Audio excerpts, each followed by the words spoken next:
अखियां से अखियां लड़े दा गोरी बतिया आगे बढ़े दा। अखियां से अखियां लड़े दा गोरी बतिया आगे बढ़े दा।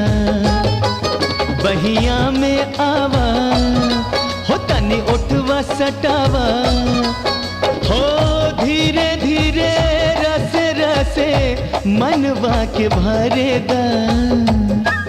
अखियां से अखियां लड़दा राजा बतिया आगे बढ़ेदा।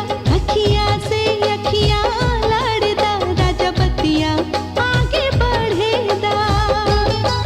मोहे गरबा लगावा तनी छतिया जुड़ावा पोरे पोरे नसे नसे नसा कौन चाहेदा। अखियां से अखियां लड़े दा गोरी बतिया आगे बढ़े दा।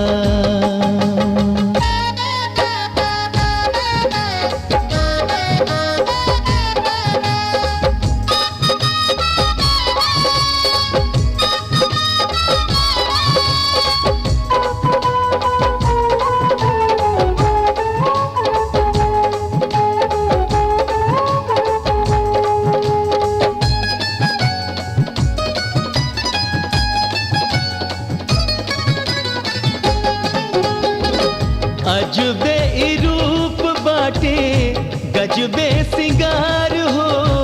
छुआ जानी राजा रोमांते हरे हमार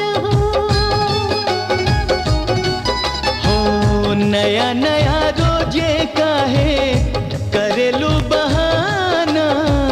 प्यार पर त पहरा लगावेला जमाना। हो गुर जन तड़पावा ए जन तरसावा।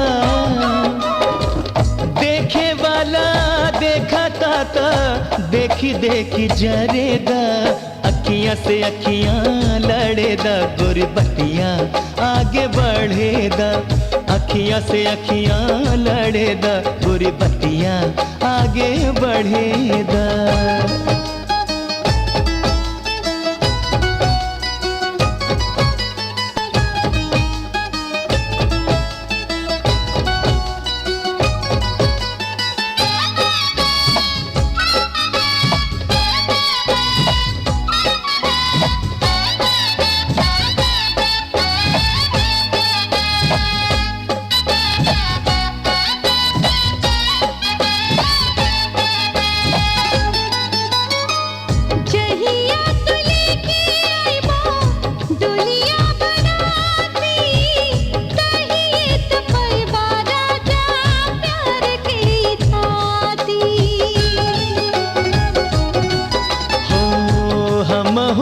घटवा में गाल तो हर काटब सारी सारी रात ओट लाले तो हर चाटब। राजा छोड़ न पलाई अरे राम दोहाई हाय प्यार के फुहार पिया आंगे अंगे पड़े दा। अखियां से अखियां लड़े दा गोरी बतिया आगे बढ़े दा। अखियां से अखियां लड़े दा गोरी बतिया आगे बढ़े दा।